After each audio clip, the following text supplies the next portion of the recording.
Good afternoon, everyone. Thank you for being here. My name is Gary Gygax, and I'll be presenting on storytelling and role-playing games. Just a little bit about myself and who I am. I'm a recently retired Army officer. I just finished, retired in September, just finished 33 years of service, active duty in the reserves and National Guard, and I retired out of the California National Guard as a logistics officer. I thought I'd throw some fun pictures in there. From way back when. My first time got back from Desert Storm. There is that clean-cut young man with the American flag behind him there. And then my last trip to Iraq in 2011 at actually the city of Ur, which was a pretty neat temple of sin in the city of Ur. I am a director at a publicly traded company. Talk about logistics and things, that manufacturing company. Role-playing game author. I just got done running a D&D game with some of the folks in this room, actually. Today was great fun. I'm a husband and father of three beautiful little girls who are also pictured up there. Photos a few years old, but they're still adorable. And I am a convention founder and organizer. I run a convention called GaryCon in March of every year. It came out of a very sad event. It was the passing of my father, Gary Gygax, who was the co-creator of Dungeons and Dragons.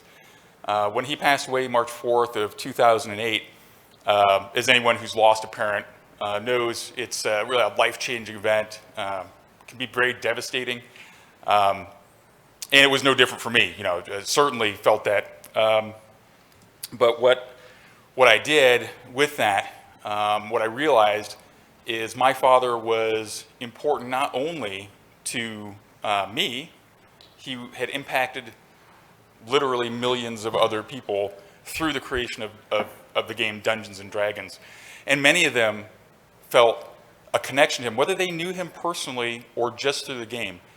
They felt a need to come to the small town of Lake Geneva, Wisconsin, where I grew up and where Dungeons and Dragons was created, to pay their respects to my father.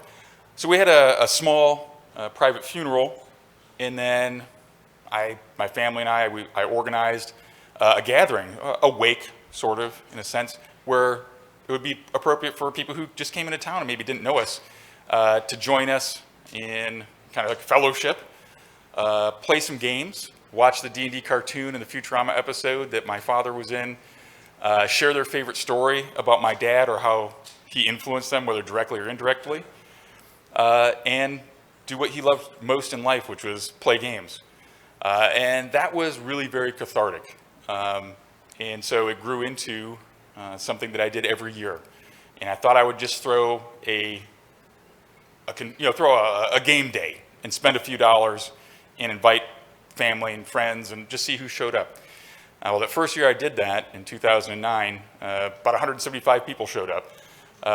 And I was like, wow, okay, that's a lot of people. And then it grew from there, and we're up to our 15th year will be in 2023. Last year, we actually got to get back together again after the pandemic, which was great. And we had over 2,000 people in Lake Geneva, which is a town of maybe 6,000 people. So it's not easy to get to, but it's great if you make it there. So that was just a really powerful, over these 14 years, it has become apparent to me that role-playing games, and Dungeons and Dragons in particular, which created the genre, is so important to people. And it made me think, well, why?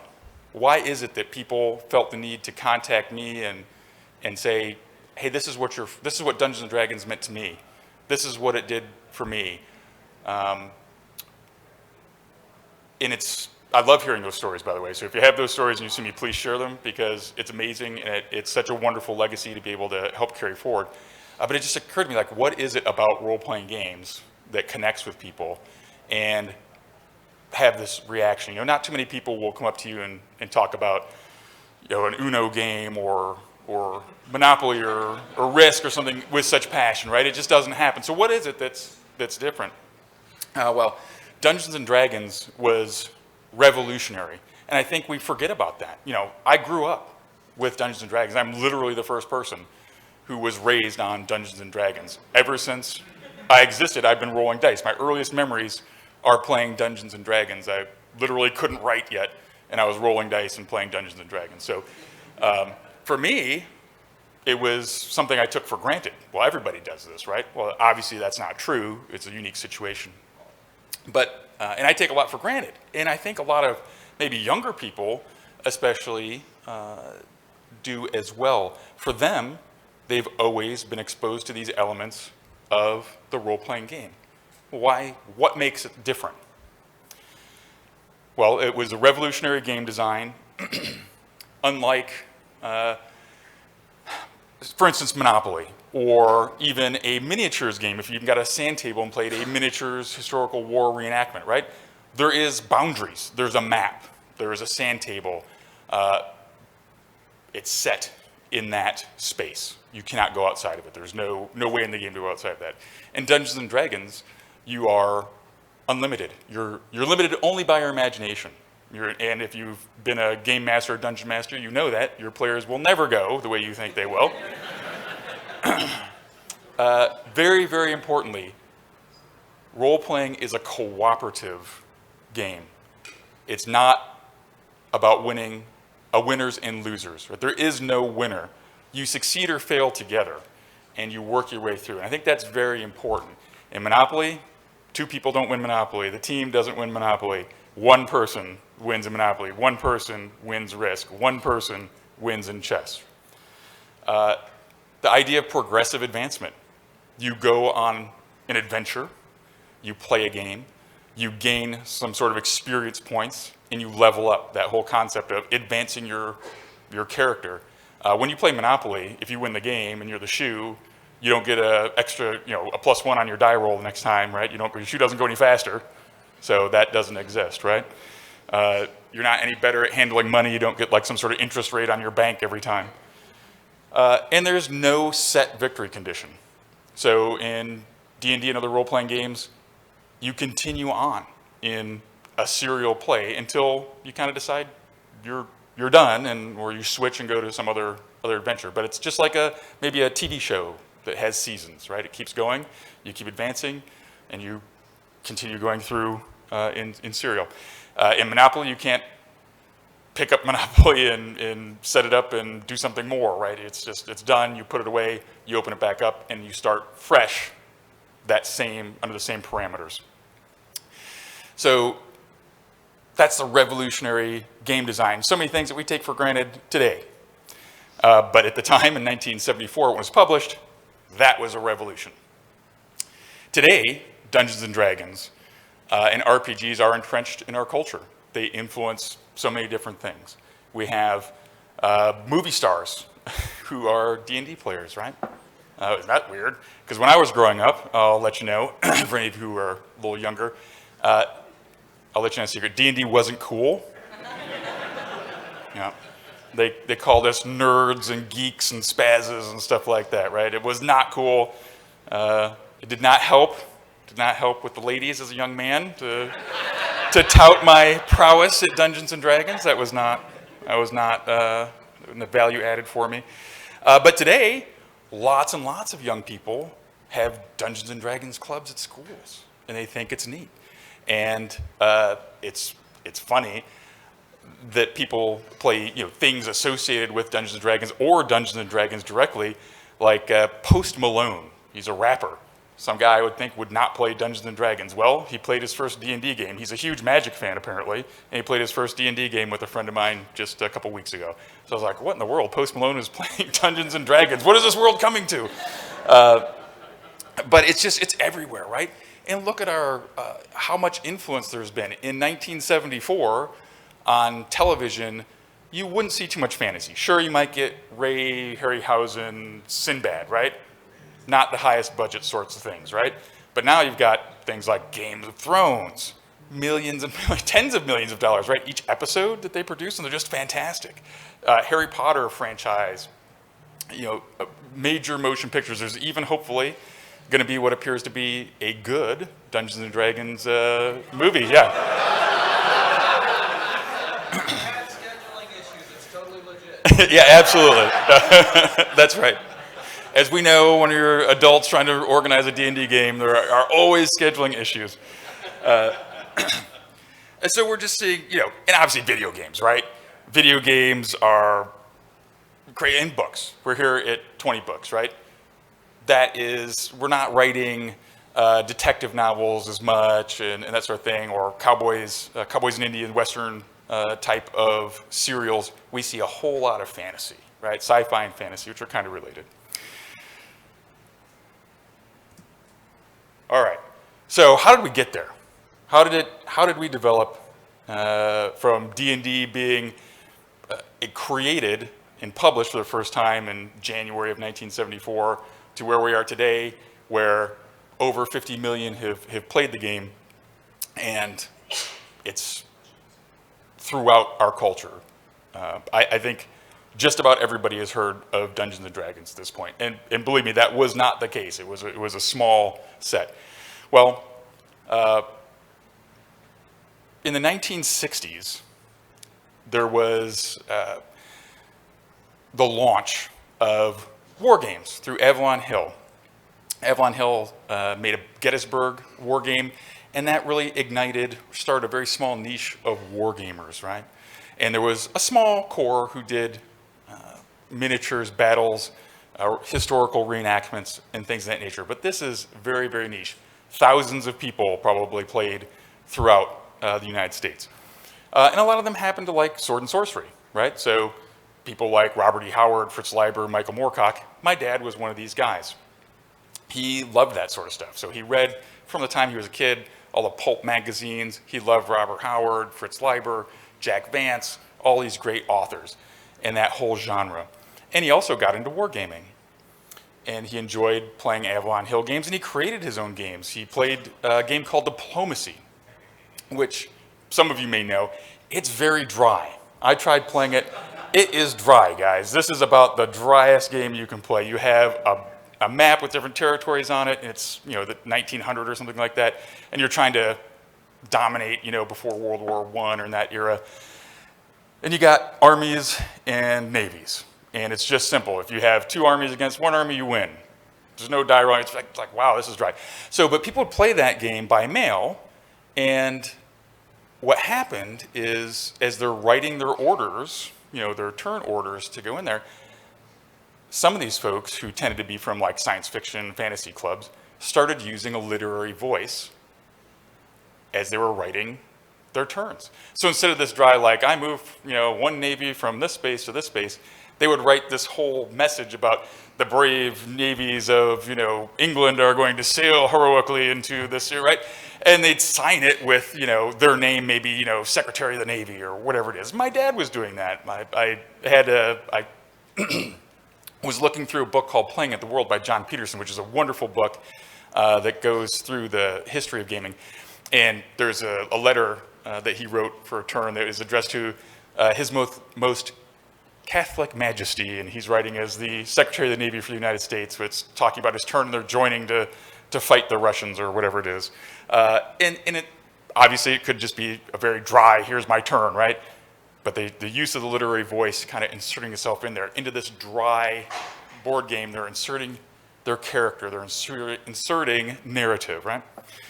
So in 1968, a guy named Dave Wesley in the Minnesota area was a war gamer.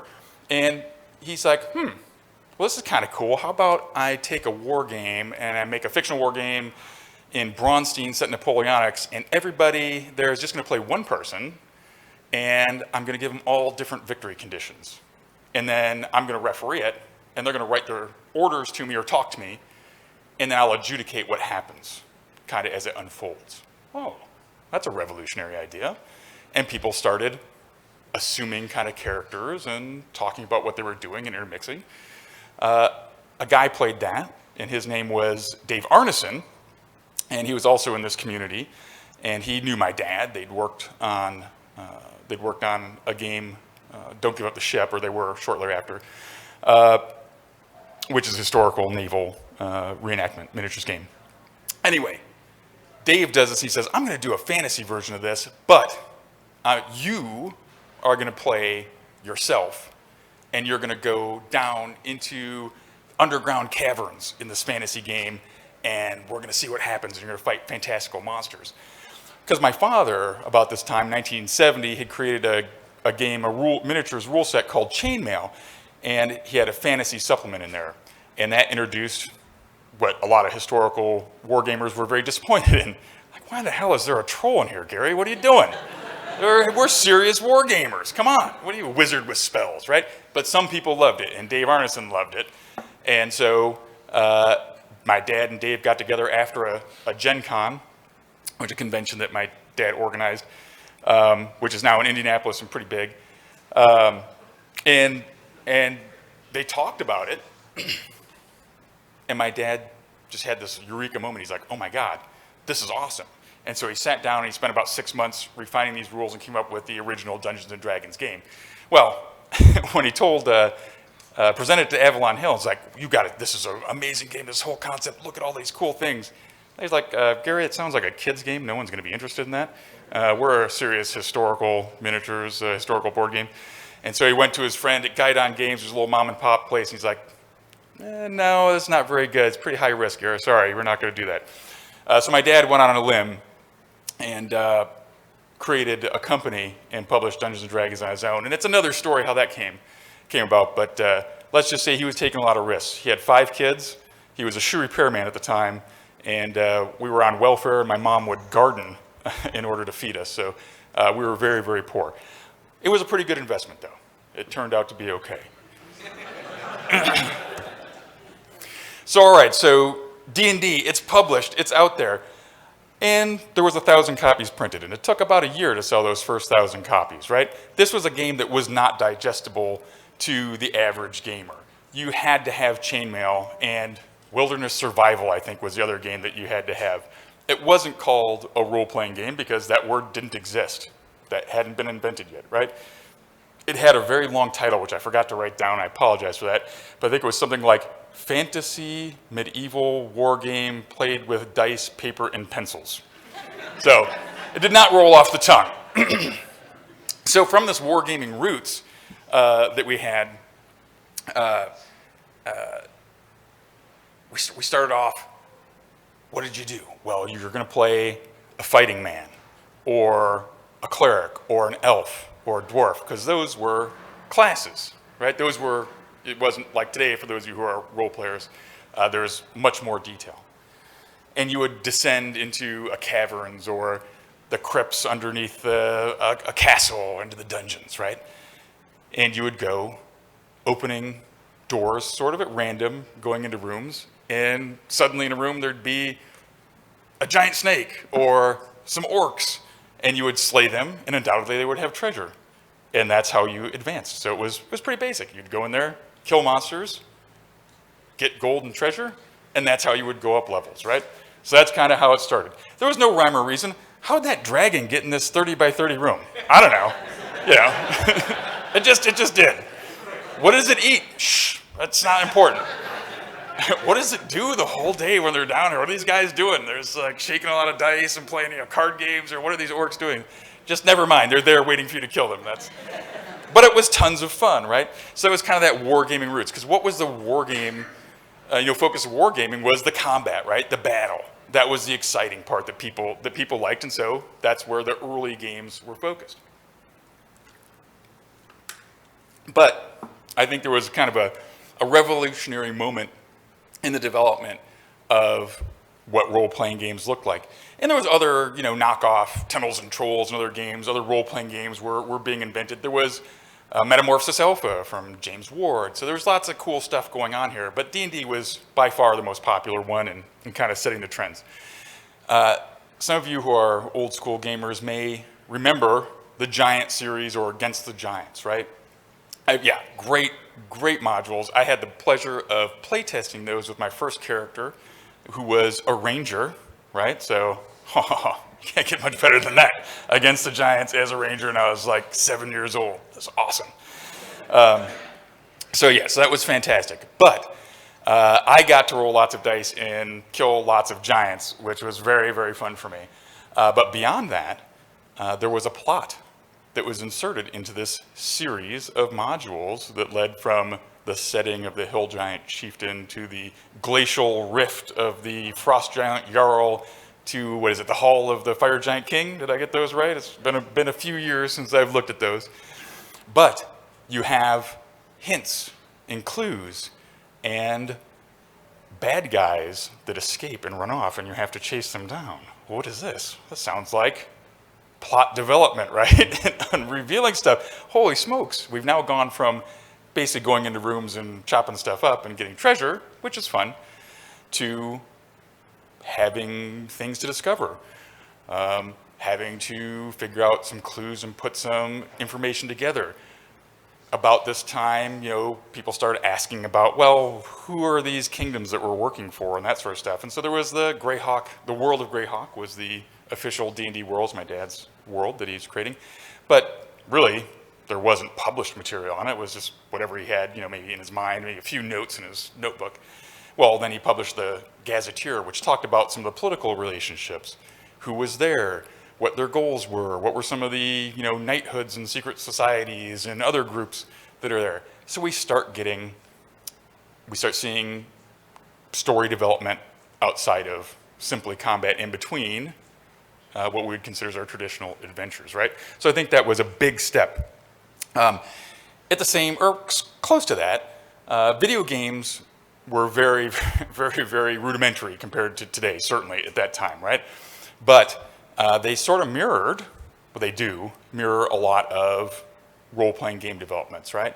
So one of the very early video games that followed along in this idea of plot development and story development was Wasteland. Yeah. So there are a few Wasteland. I've never played Wasteland.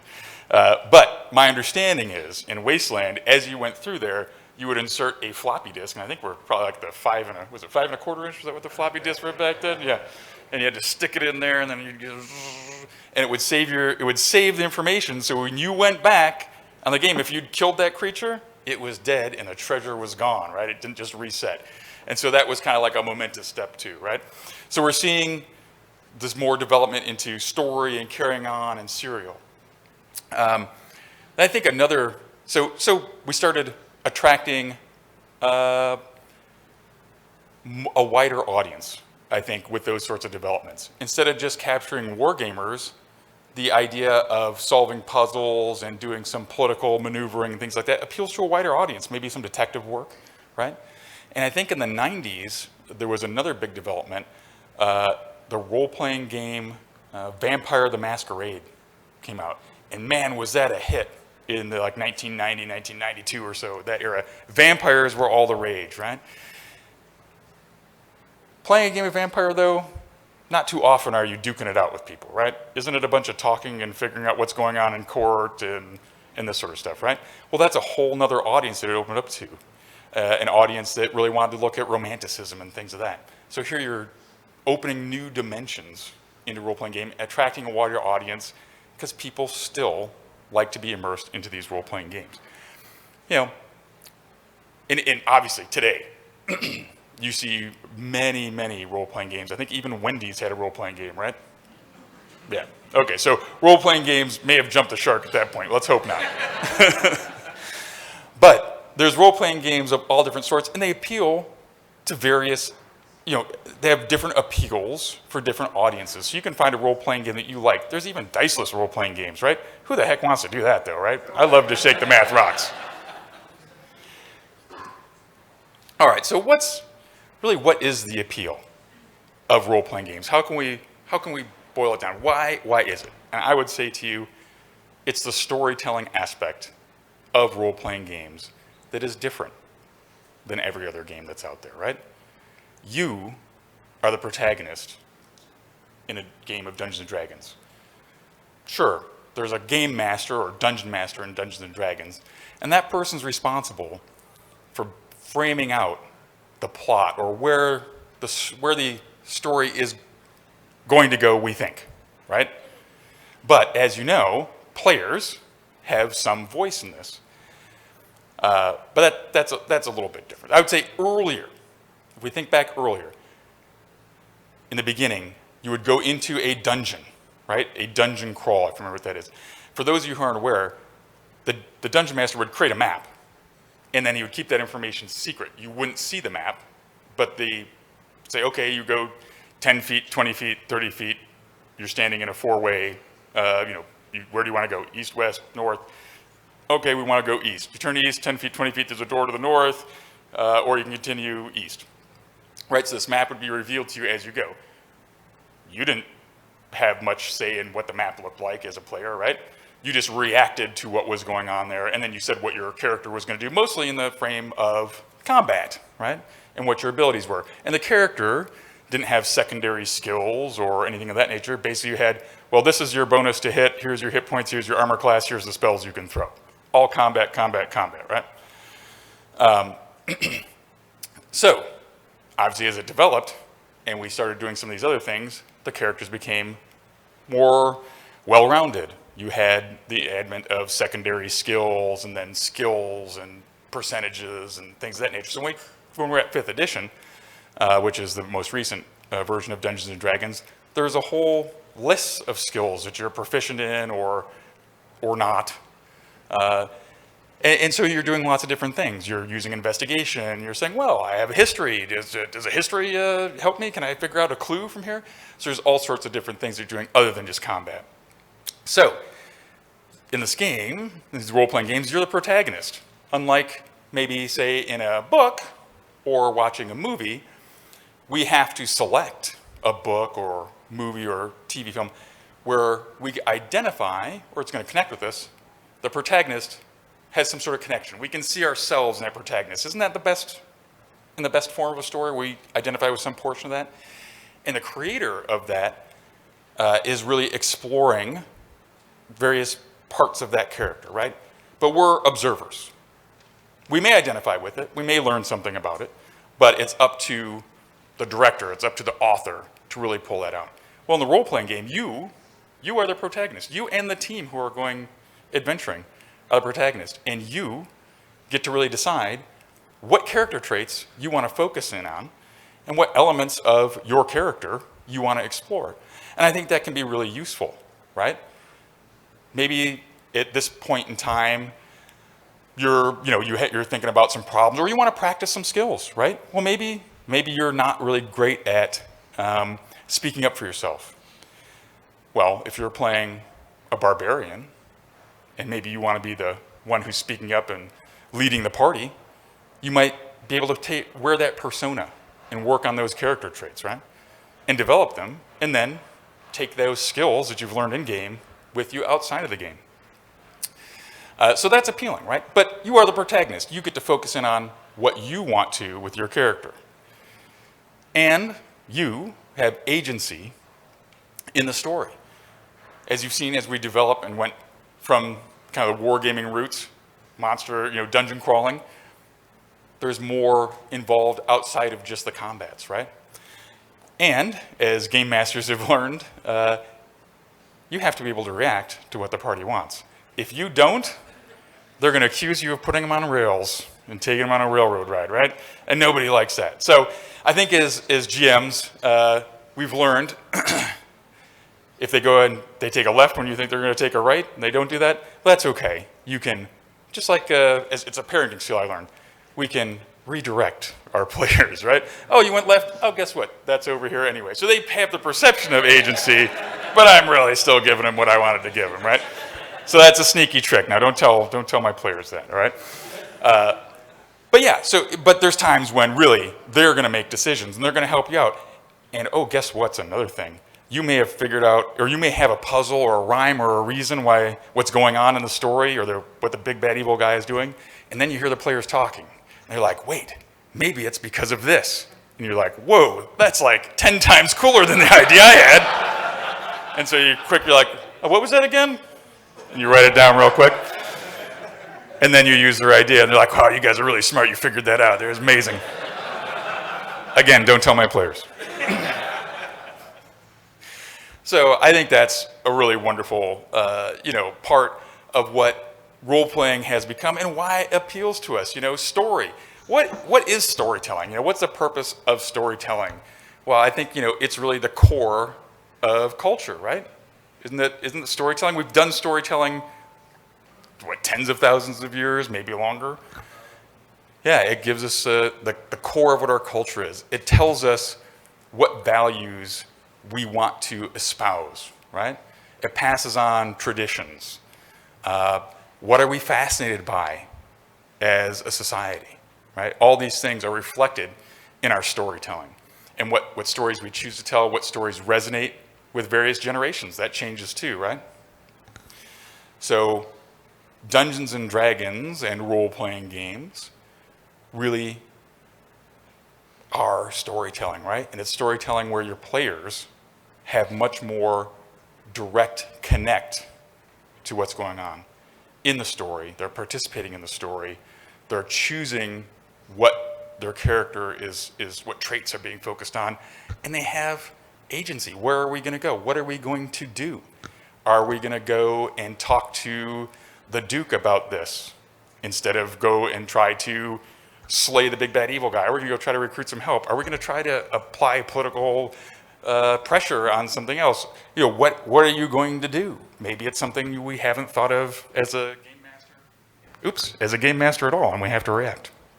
So that's the excitement, and everybody is directly involved. We're not passive consumers of this media. And I was thinking about this as I was discussing, the idea of storytelling in RPGs, and I was like, well, how does this relate to a bunch of authors? How does this tie into your profession, writing novels? And I wonder, Dungeons and Dragons over its evolution has become more participatory, more of a collective storytelling tool. And it certainly wasn't that in the beginning. I think my dad would have said, no, it's not collective storytelling. I'm the game master, and I know where this is going, and players are going to play. And sure, they have, so much influence, but, this is the way it is. I think that's really evolved, and it's different. So what are we going to see in the future with authors? And I wondered, we're writing digitally now, so could an author write a chapter of a book or preface and go into chapter 1, and then present it to their audience and say, where do we go from here? Depending on how many votes, do you want to see another chapter on this character? Do you want us to go in this direction? Where do you guys want to take it? And then there's those 2 chapters that are written and people read it, and where are they going? So maybe that is something that we're going to see from your future audiences, and maybe that'll be an influence of Dungeons and Dragons and role-playing games on what you're doing. But I'm not sure where we're going to see. I don't have a crystal ball, so I don't know what we'll see in the future. But I think we're going to continue to see role-playing games involved in our culture through video games, through tabletop, sitting down and connecting with people face to face. I think it really touches that need for storytelling that we all have. And with that, I would like to use the last few minutes to open up to your questions. Just a point of order, he does have a crystal ball. So. I don't want anyone trying to break into my room later and steal it. I got to put the words up again. Hi. First of all, I wanted to say that role-playing games are the reason that I married my husband. So 22 years and 7 kids, thank you. Oh, wow. So it worked for him with the ladies. All right, yay! Even back in the 90s. I am an urban fantasy author and have a completed series that I had a game developer approach me about creating a role-playing game for the series. And I asked around 20Books and tried to find on the internet what this kind of licensing agreements in this area might look like. Yeah. I couldn't come up with anything, so we just kind of made it up. But if I ever do this again, I was hoping maybe you had some wisdom if your company has collaborated with authors, or what's the industry standard there? How should one proceed? That's an excellent question. been a soldier for 33 years, so I was raised on gaming, but I haven't done it as a profession. I haven't relied on it, so I wouldn't want to give too much advice on that. I would probably want to speak to some folks who are more active, especially in licensing and legal matters. That's definitely not a strength of mine. But yeah, definitely networking, talking to people, going to some gaming conventions if you happen to be, I don't know where you live geographically, but maybe popping into those conventions. Lots of people are going to have direct experience in that area. There's going to be some forums that you could probably post on and maybe get pointed in the right direction. I think this community is much the same, small publishers, independent publishers, game writers and small game presses. They're very friendly people, and they really want to help each other out by and large. So I think you can get some good advice and get pointed in the right direction. Thank you very much. You're welcome.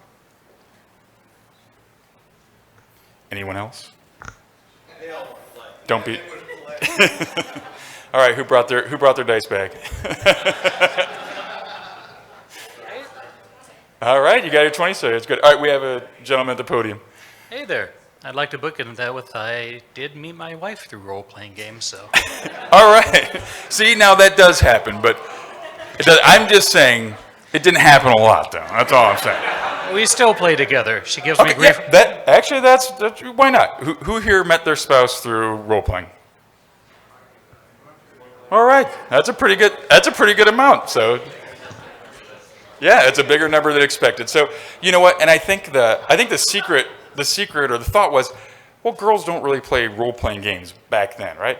I don't think that was true. I think it appeals to both pretty equally. It just may have been a bunch of young boys who are scared to talk to girls a lot of times. That might have had something to do with it. It was just so you wouldn't normally rub elbows with them. So I played with a bunch of guys, but certainly I see so many women role-playing today. It's really great. I think it's awesome. And my daughters love to role-play, so there you go. So my question is, what's your take on Critical Role and the rise of the streaming RPG sessions? What do you think that influence is going to shake out to in the next few decades? Oh man, I tell you what, those guys are great. The Critical Role, the team at Critical Role, really, really super nice guys. Matt Mercer is, if you think he's nice on screen, meet him in person, he's twice as nice. He's just such a good person and very talented voice actor. They have added even more of a performative measure to role playing, right? So generally when you're role playing in a traditional game, you're just playing for your group, right? In something like that, you're performing for an audience that isn't invested in the story, and that's a whole nother skill set, and they've done it very, very well. They're very talented, and I think what it has done is demystify role-playing games. You know, when you pull off a rule book, like the Player's Handbook, oh my God, this thing's 300 pages, holy smokes. I'm not gonna read 300 pages. I don't even read the instruction manual on the toaster. Why would I read this? Well, I'm just like you. I've never read a rule booklet for any game all the way through. So, but this demystifies it. Shows you, oh, you're really just talking to your friends and then rolling some dice to kind of figure it out and having a good time and creating all sorts of inside stories and jokes, and it's fun. And so I think it will continue to grow RPGs and show that you can play. You've never played before. That's okay. You can do it. Thank you. My pleasure. First of all, thank you for being here, sir. Really appreciate it. I think your dad probably had the biggest single influence on many of us here.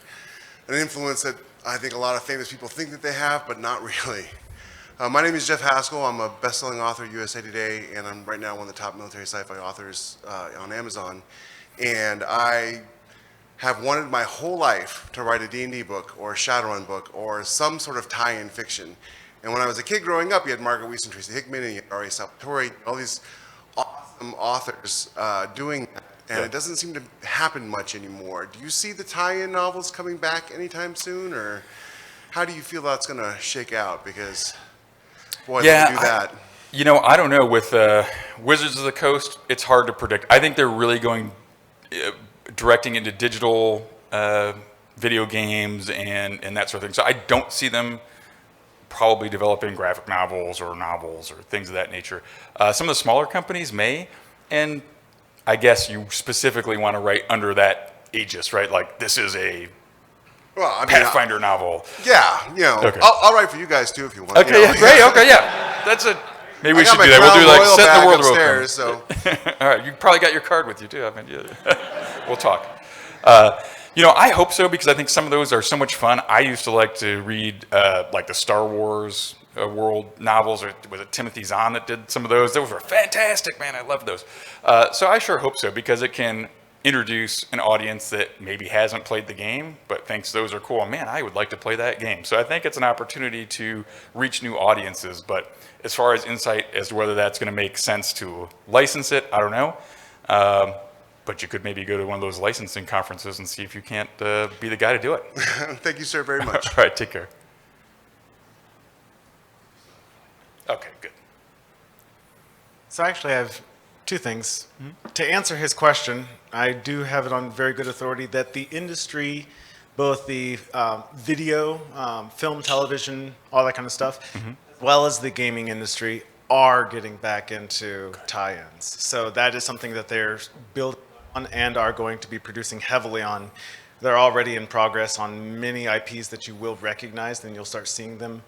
But with the trad world, they're now down to, well, I guess 5 still. And they're very slow and very behind the mark, and they're very careful, and they don't know what they're doing, as opposed to the indie world, we're able to pivot very quickly. But my other observation was that directors, many prominent directors are DMs. Oh, yes. They are game masters, a lot of them that you would not notice, like Steven Spielberg and stuff like that. They run games, and that's one of the things that grants them their storytelling ability in film and television and so on. Yeah. So I'd made an allusion to when you're playing the game, you can focus on certain traits and strengthen them, right? And you can get practice for the real world. Well, as a game master, you're practicing designing and storytelling. And a lot of folks found out they like it, and they've had hundreds, if not thousands of hours of reps when they hit adulthood and they realize, hey, wait, I can do this. And I remember, one guy told me that, Joe Manganello, was like, I loved playing D&D, and I found out there was this job called actor where I got to do like something like that. He's like, I am in.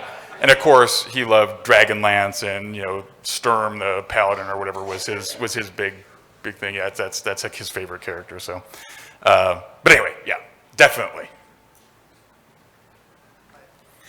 I just have a very simple question. Can you tell us what Gaxworks is? Sure. Gaxworks is a company that I formed recently. Like I said, I retired from the Army, and I'm publishing my Dungeons & Dragons adventures under that mark, Gaxworks. And I'm working with my friend, Matt Everhart, who's I just saw yesterday. He's here in Vegas. We're working on a game that he's producing. Keep touching that button. Yeah, I'm terrible at that. A diesel punk game called Strange and Grim that will be coming out next year as well. Great, thank you. What's that? Oh, yes, that's a good point. I want to say that. I'll be in the vendor area on Friday with some of my new modules and other swag. So if you want to come by and purchase something there, I'd love to talk to you. And I'll sign it.